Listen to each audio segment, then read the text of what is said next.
This episode of Off My Shelf contains coarse language and adult conversation. Listener discretion is advised.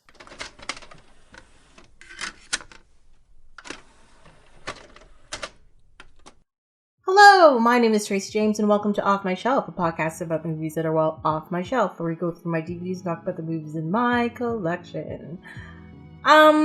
This is usually a part where I introduce my guest, but due to an unfortunate last-minute cancellation and the fact that everyone else I asked flat out said no to doing this episode, I have no guest. What? Yes, this is true. Last week, too many guests. This week, no guests. I only do extremes, apparently. Since I didn't want to skip or reschedule the episode, this led me to think about before I started the podcast and the process I went through to coming up with the format. I know, sitting down with a guest and chatting isn't particularly innovative, but it wasn't my first choice. Something I did want to do was have a specific format and scripted episodes, but the idea made me kind of tired, as I couldn't decide on what format, and it's a lot more work than just chatting with a friend. So, this unexpected situation allows me to explore what could have been. Since most regular listeners of the podcast are probably accustomed to the meandering and varied conversation, I will do my best to incorporate that free-flowing feel throughout this. I will make sure to include, facts and little historical tidbits and kind of just add to my random trivia knowledge, and yours as well. This week I am talking about two movies that, until I read the DVD cases, are both based on books. The movies are Cheech Chong, the Corsican Brothers, and Choke. I know what you're thinking. What? A Cheech Chong movie is based on a book? Craziness! But it's true. According to the DVD wrap, the movie is supposed to be a retelling of the Alexander Dumas book, The Corsican Brothers. Dumas is known for his grand Victorian tales such as The Three Musketeers, The Count of Monte Cristo, and The Man in the Iron Mask. To be honest, though I read quite a bit, I have never read any of his books. What I know about them is purely from the film adaptations.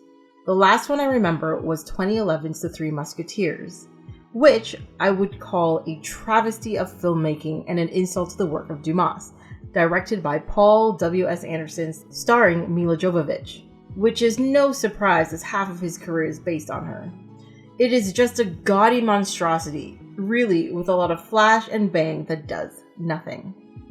But The Corsican Brothers, though a lesser-known tale, has had many adaptations into plays, a musical, and films, including two parody films, including the 1970s Start the Revolution Without Me, starring Gene Wilder and Donald Sutherland, and this Cheech Chong one. If you don't know, and I didn't, The Corsican Brothers is about two conjoined twins that were separated at birth, but still feel each other's pains and triumphs. One grows up to be a lawyer in Paris, and the other stays home and is a hunter and marksman. There is something about a feud, and then somebody dies. That's the gist of it. Now, you may be wondering, what does this have to do with Cheech Chong, the perpetually high counterculture comedy duo from LA? The answer? Nothing. Nothing at all. The movie has a very abrupt and odd setup to get to this tale. For some reason, they're in a band in France and they make a lot of noise and people pay them to be quiet. They go to lunch and a woman sits beside them and tells them she has a tale for them if they pay her. And that's it. That is the whole setup. This woman, who is listed as the Gypsy, quote unquote, in the credits, is played by Ray Dawn Chong. Though, a person I immediately recognized from Commando, I didn't know her name. I thought it was Tommy Chong's wife, but she is actually his daughter. I never would have guessed. Though they did mention that they were supposed to be in France during the opening sequence, I doubted it a great deal. Nothing about how it was shot or the locale spoke to me as actually being Parisian, let alone European. It seemed like a badly done backlot or a corner of some American city that just happened to not look totally American. But to my disbelief, it was listed as being actually filmed in France. What a waste. The tale begins at the birth of the twins, to a nobleman, in a weird scene about opening a window and a woman in labor being ignored due to the heat in the room, which ends in the arrival of twins who are just Cheech and Chong in diapers. I did not need to see that. Of course, these two babies look nothing alike, and there was a duel between the fathers.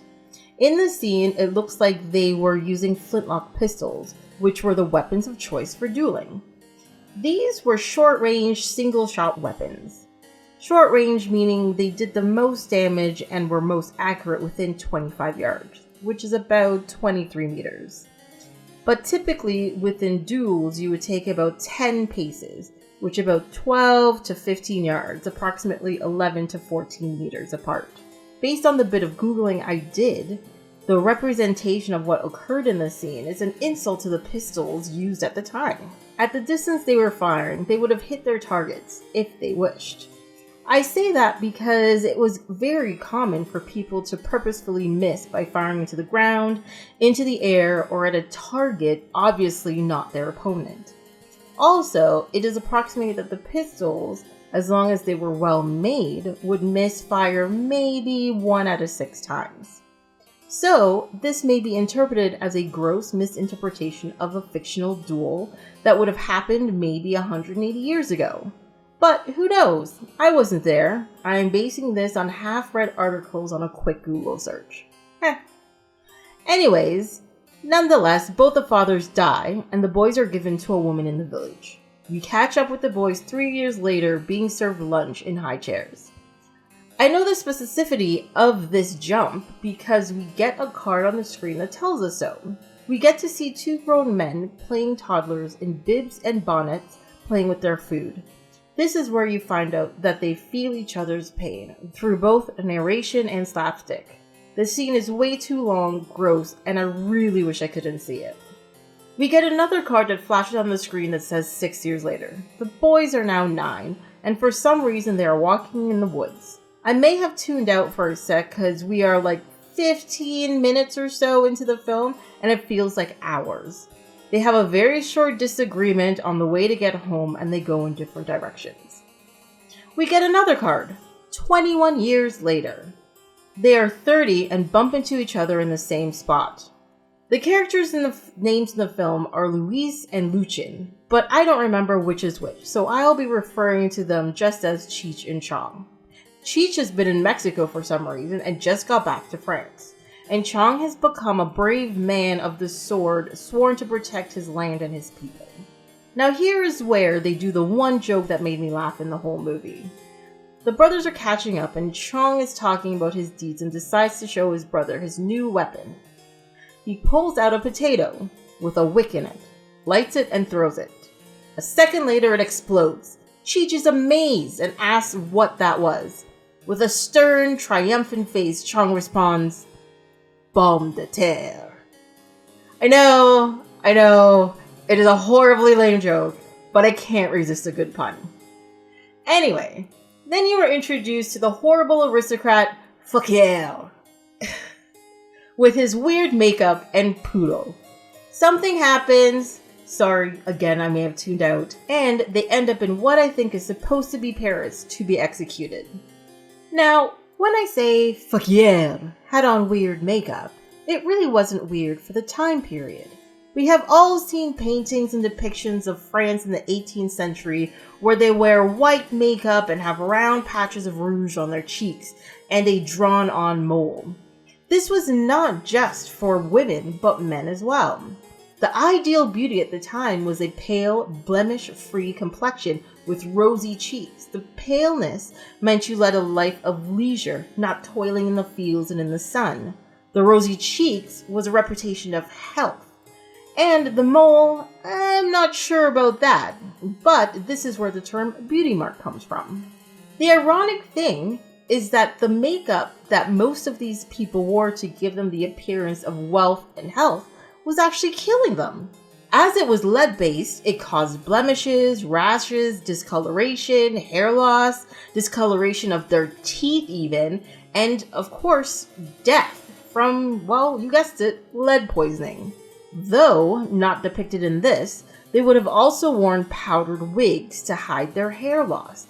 The reason the wigs would have been powdered was to hide smells from disease and generally bad hygiene of the time. Ugh. Anyways, so the story continues and stuff happens. It was just so nonsensical that I was either confused or I just tuned out. There was something with buxom blondes that were the most beautiful women they had ever met. The Queen's hairstyle was a gross stereotype of homosexuality that dressed like a Victorian superhero for some reason.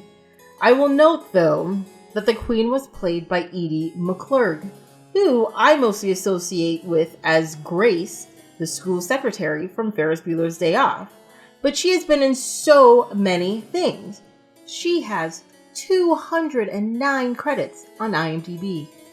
Also, there was this scene in the dungeon where Fakier used the rudimentary elevator, which is really just a rope and a pulley system where the elevator box is counterbalanced by the body of one of the prisoners.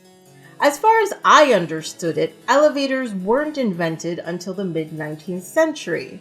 But doing a little bit of tippa-tappa, I learned that this is not really the case. I mean, when you think about it, that would make sense because, as I said, it can be just a simple rope and pulley system, and those have been used for centuries.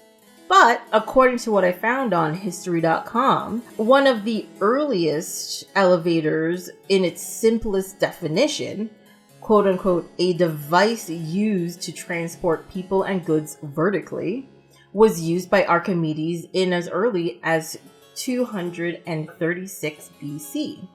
This, of course, evolved with time, but because they were using mainly ropes to lift, they were not really trusted for transporting people, as there was a fear of the rope snapping, sending people plummeting to their deaths. A fear that many people actually still have today. But then came along Elisha Graves Otis in 1852, who invented this safety brake system that, quote-unquote, revolutionized the vertical transport industry. I have never thought about it as the vertical transport industry. Ugh. From now on, whenever I get into an elevator, I'm going to call it my vertical transport system. It just makes more sense that way. So, when you see Otis in your elevators, it is all because of that guy and his company. So, through their antics, they start the French Revolution.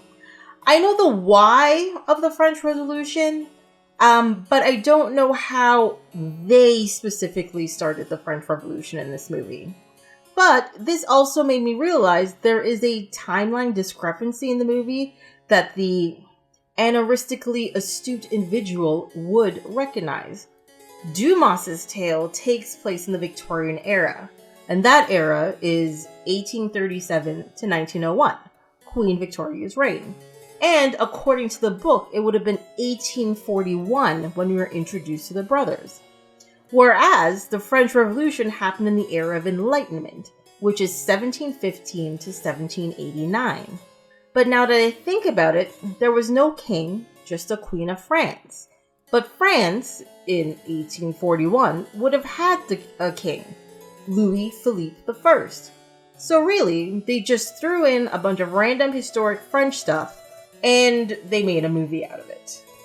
Also, for some reason, by the end of the movie, Fakier is a cross between Gene Simmons' The Demon and Dr. Frank N. Furter. It was a combination of the wig, the makeup, the cape, and his BDSM lingerie gear. It was all very unpleasant to look at. The story abruptly ends, and we are back in the quote-unquote present, and the band is playing again. The movie is 90 minutes, but it felt closer to 900 unfunny, torturous minutes. Wait, sorry. 899 unfunny minutes and 1 fun minute. This is also the last Cheech Chong movie. Usually, I have some sort of anecdote as to why or how I procured this film, but I don't for this one. I don't know why I have it, I have no recollection of ever watching it before, but I may have simply pushed the memory out of my head. Now, it is a whole different story when it comes to the movie Choke. I actively sought out this movie once I found out it existed. I was really into the books of Chuck Palahniuk. His style of writing is succinct yet vivid, telling tales that happen on the fringe of our society. Of course, this stems from my first viewing of the movie Fight Club, which celebrates its 20th anniversary this year. What? Which led me to find the book, thus read many more books of his. My favorite of his, though, is Survivor. There are some scenes in there that have just stuck with me. It is just so vivid and so clear, and I will admit, they're not beautiful, they're just incredibly disturbing. Maybe that's why they're stuck. Though his style is what I fell in love with, his content can be a lot less desirable. But I kind of enjoyed the stories that he weaved. There are a few of his books I have had to put down and walk away due to the content, but I don't think any of his works are for the faint of heart. One thing I did not remember about my copy of Choke is that I seem to have acquired it from Blockbuster. How do I know? Well, it is one of their lock cases. You know, when they had that thing that went on the side of the case, so if you tried to steal it, you couldn't take it outside, it'd beep, and you couldn't open the case. It's got one of those cases on it, without the lock, of course. And on the inside, it has their classic ripped ticket logo. I probably got it during one of their inventory sales. That brought back memories of Blockbuster being lit on a Friday or Saturday night. You'd bump into friends and grab candy, snacks, and pick up a movie. The best was sleepover nights when you were there with your friends in the first place. What? I think this is making me sound really old. Anyways, I dropped the disc into and pressed play and was treated to a weird combination of trailers that I'm unsure who they were targeting. There was The Haunting of Molly Hartley. It seemed like a horror movie where the girl's parents may have sold her soul to the devil. There's also Notorious, the Biggie biopic. S. Darko, a Donnie Darko tale, which retells Donnie Darko from the view of his sister Samantha. You know, the one who was the dancer? Her. And there was a video from Dr. Ronald Chevalier on the art of relaxating. If you don't know who Dr. Ronald Chevalier is, that is understandable. I only know who he is because I saw the movie that it is a reference to, which is the weird and wonderful Gentleman Broncos. But yet, they make no reference to the film itself at any point. How are they supposed to know what they're supposed to watch? But that is the one connection of the trailers to this movie that I understand. Gentleman Broncos and Choke both star Sam Rockwell. I mean, I don't think he is underrated anymore, but he definitely has not received enough accolades for the work that he has done. Even if he is in a bad movie, you always enjoy and are impressed with his performance. The movie is written and directed by Gregg. Now, he is mostly known for his part in the MCU as Agent Philip Coulson. At the time of seeing this movie, however, I only knew him as Richard from the Julia Louis-Dreyfus sitcom, The New Adventures of Old Christine. So, that seemed like a real departure for him, as most of his roles he did back then were one-offs on TV or made-for-TV movies. But it turns out it was not his first film that was made into a movie. He had written the screenplay for the 2000s What Lies Beneath, starring Harrison Ford and Michelle Pfeiffer, a movie that didn't get particularly good reviews, but I kinda liked. This was his first time directing, though. He also plays a character in this movie named Lord High Charlie, a pompous ass who takes his portrayal of a colonial character a little too seriously at a colonially themed park. Since the movie is based on a Chuck P. work, the movie gets off to a perverse, well-researched start. It is dirty, gritty, and very vulgar as you are introduced to Victor, played by Sam Rockwell, and one of his many vices as he walks into a sex addict recovery workshop and quickly breaks the rules. You are also sort of introduced to his friend, who is a chronic masturbator, but who is legitimately trying to change his life with his workshop. Moving at a really fast pace, you are also introduced to his dying mother, portrayed by Anjelica Huston, who I totally forgot was in this movie, who is in an institution. His next female conquest, who happens to be his mother's new doctor, and the fact that he works as a reenactor at a colonial theme park. You also get a further look into his psyche as you see how he views women. They are sexual objects that he uses and often simply visualizes naked, so he does not have to connect with or view them as people. He also views love as an extreme act that exists in fleeting moments that he exploits with his money-making scheme, where he pretends to choke, hence the name of the movie, and people send him money after they save him. The moment of connection that makes them feel responsible for him is what he exploits. The movie's pace slows down, though, as you mainly jump from 3 locations: the Institute, his home, and the colonial theme park. But peppered throughout this are flashbacks of his unconventional childhood and his unhealthy connection to his mother. These flashbacks help you piece together that as a child, he was regularly taken from her and put into foster care. Then she would come back and essentially kidnap him again. Those foster homes were not horror stories that you hear in the news, but they were people who were kind and genuinely wanted to help him. She pretty much brainwashed him into a highly skewed view of the world, where he can't function in a conventional way. Yes, we all have some sort of skewed view that is based on our upbringing, but this is clearly not right. But she loves him, does everything she does for him. The love is there, but it's misguided. And he continues to take care of her because of this love, even though he knows that she screwed him up and he should hate her for it. Throughout this, he somehow falls in love with the doctor. It is really unclear, as neither of them do anything quote-unquote love-worthy. He comes to the institution and has sex with her and leaves. They don't really talk, except for about his mother, and then he goes about his business. The problem really lies in the fact that, well, he can't, let's call it, perform when he's with her.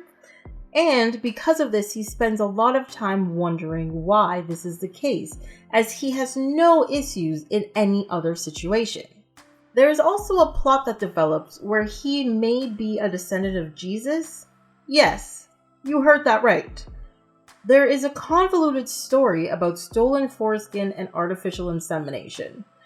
All this information is lifted from the mother's diary that is written in Italian but translated by the doctor. It is really ludicrous, but that is lifted from the book, if I remember correctly. At first, he resists the idea he could be a holy descendant, questioning his life, his decisions, and generally the kind of person he is. Though he continues to resist the idea, there is still an inkling of the possibility in his mind, and he asks the question, do you think Jesus was automatically good from the start? To his friend's girlfriend, who just happens to be a stripper. Not really expecting an answer, but she gives him one, saying that Jesus is all about the idea that people are transformed. It is not an answer he expected from someone he never treated like a person. Side note, this stripper named Beth, aka Cherry Daiquiri, is actually played by Gillian Jacob, who I mainly know as Britta from Community. And she also did that Netflix show, Love.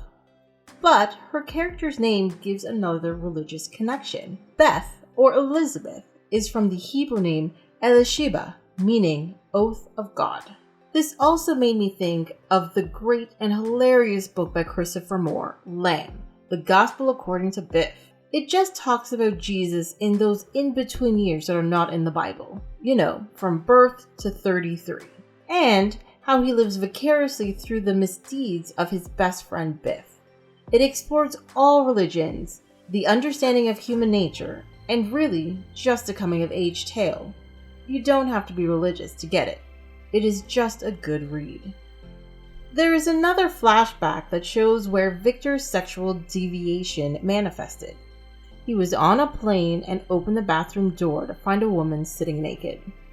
There is some talk about the excitement of finding out what is behind a door and the excitement of having sex with a stranger.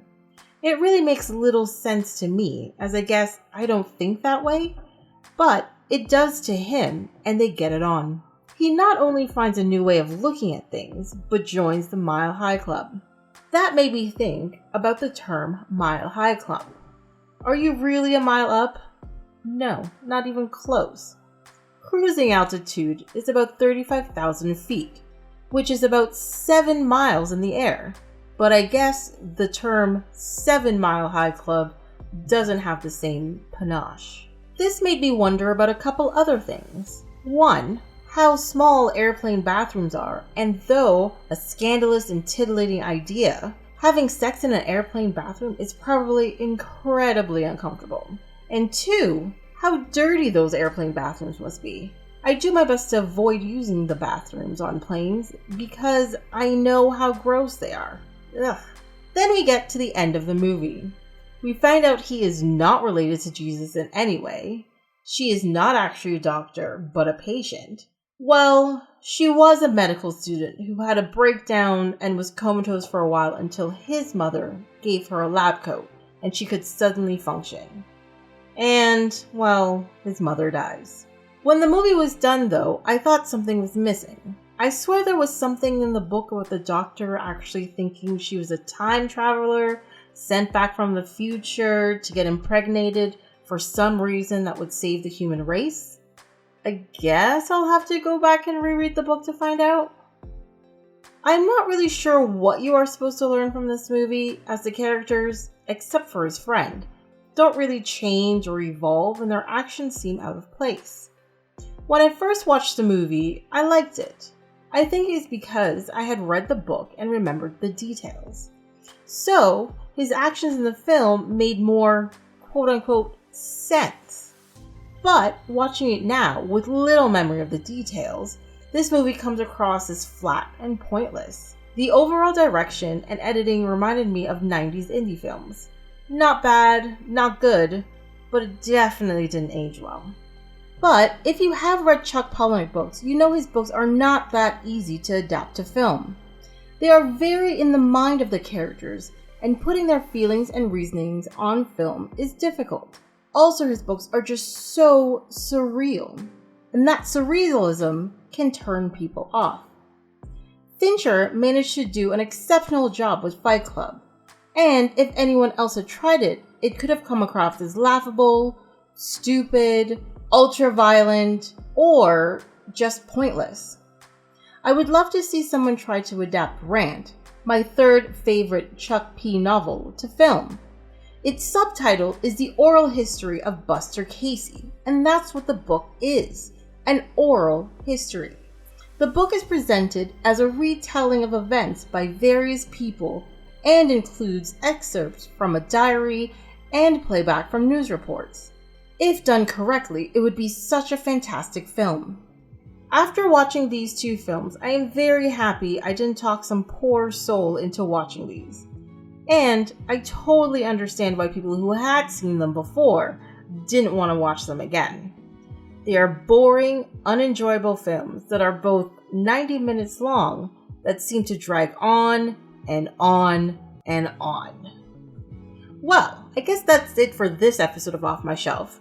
Until next time, you can follow along on Instagram and Twitter at ohmyshelf, or you can send an email to ohmyshelf@gmail.com. Next time, we'll be back to business as usual. I'll have a guest on, and we're going to talk about two very, very different movies. It's a really weird combination, but alphabetically, they go together. It's The Chronicles of Riddick and Cinderella. Hope you'll be here to listen.